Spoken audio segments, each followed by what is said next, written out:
Good morning all.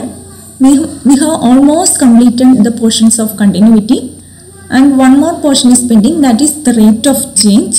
The rate of change of a function f with respect to x at x naught is limit h tends to 0 f of x naught plus h minus f of x naught or divided by h provided the limit exists. So you have two problems. First problem is an object is dropped from the top of a 100-meter high tower.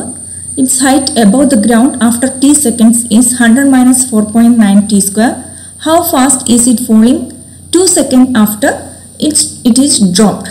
Let phi of t be the given function, be the given height function, which is equal to 100 minus 4.9 t square. The average rate of falling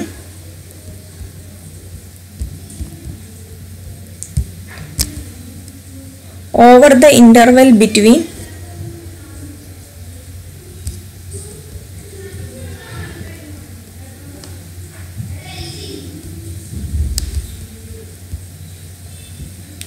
t equal to 2 and t equal to 2 plus h seconds is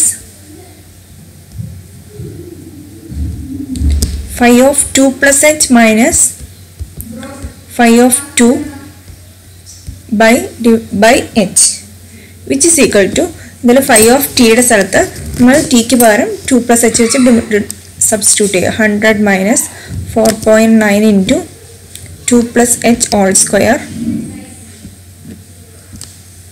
minus 100 minus 4.9 into 2 square divided by h, which is equal to ഇതിൽ 100 cancel ആവും. 4.9 square 9 into 2 ഈ square ഇത്തിരി മാറിയാണ്, 2ൻ്റെ അവിടെയാണ് square. 4.9 into 2 plus h all square is equal to 4.9 into 2 square 2 square cancel ആവും plus 4h 4.9 minus of ആവൂല്ലേ into 4h plus h square divided by h. Now given since the limit of the above since the limit of limit when h t h when since the limit as h tends to 0 exists, the rate of change of phi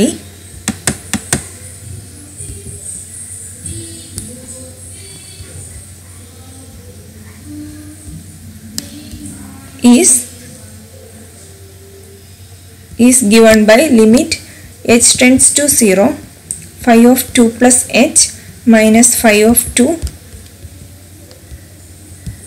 by h, which is equal to limit h tends to 0 minus 4.9 into അവിടെ divided by h ന് h കൊണ്ട് ഇട്ട് എഴുതാം, h minus time ഇങ്ങനെയായിരുന്നു 4h plus h square, അതിൽ നമുക്ക് h കൂടെ വെളിയിലെടുക്കാം. ഇപ്പം h plus 4 into h ഒരു h ക്യാൻസൽ ആവും. h സ്ക്വയറിൽ നിന്ന് h എടുക്കാം, 4h നിന്ന് h എടുക്കാം, which is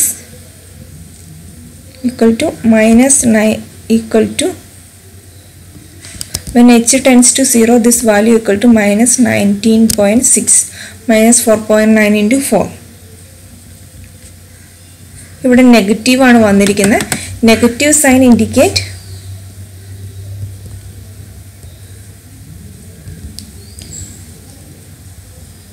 as t increases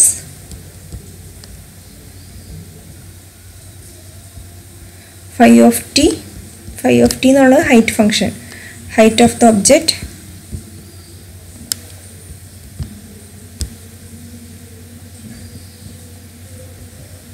above the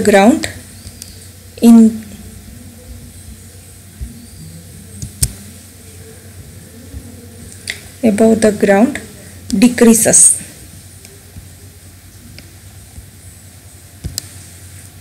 Hence, speed of the falling of object is 19.6 meter per second.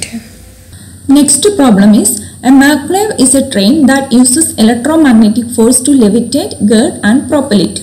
The position function s of the maglev at time t is s equal to f of t equal to 4t square, where 0 less than or equal to t less than or equal to 30.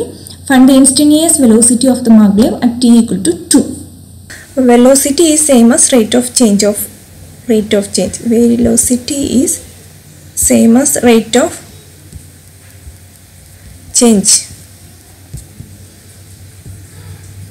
change of position. ഇവിടെ between t equal to 2 and 2 ആണ് ചോദിച്ചിരിക്കുന്നത്. t and 2 plus h ആണ് ചോദിച്ചിരിക്കുന്നത്. അപ്പോൾ നമ്മൾ f of 2 plus h ഉം f of 2 ആണ് evaluate ചെയ്യേണ്ടത്. അപ്പോൾ അതിന് മുമ്പ് നമ്മൾ f of t എന്താണെന്ന് എഴുതണം. തന്നിരിക്കുന്ന f of t is t square, 4t square. So f of t 2 plus h equal to 4 into 2 plus h all square. F of 2 is equal to 4 into 2 square. Ini f of 2 plus h minus f of 2 by h is equal to 4 into 2 plus h all square minus 4 into 2 square by h, which is equal to 4 into 2 plus h whole square is 2 square plus 4h plus h square. But 2 square term cancel out divided by h, which is equal to h common ആയിട്ട് വെളിയിൽ എടുക്കുകയാണെങ്കിൽ 4 plus h square by h. h cancel out. So which is equal to ഇവിടെ h മതി കേട്ടോ, 16 plus 4h. Now അപ്പോൾ ഇതാണ് average velocity. That is average velocity equal to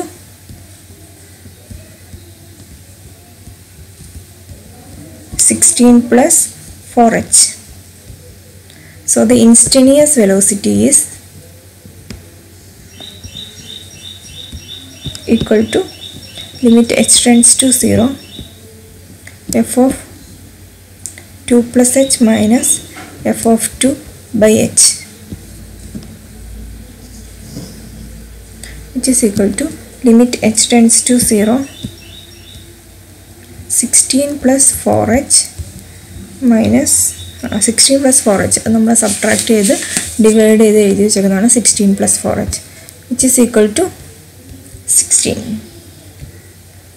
നമ്മുടെ ഇവിടെ പറഞ്ഞിരിക്കുന്ന ക്വസ്റ്റ്യനിൽ ഉണ്ടായിരുന്നത് ഫീറ്റും സെക്കൻഡും ആണ്. So this is feet per second.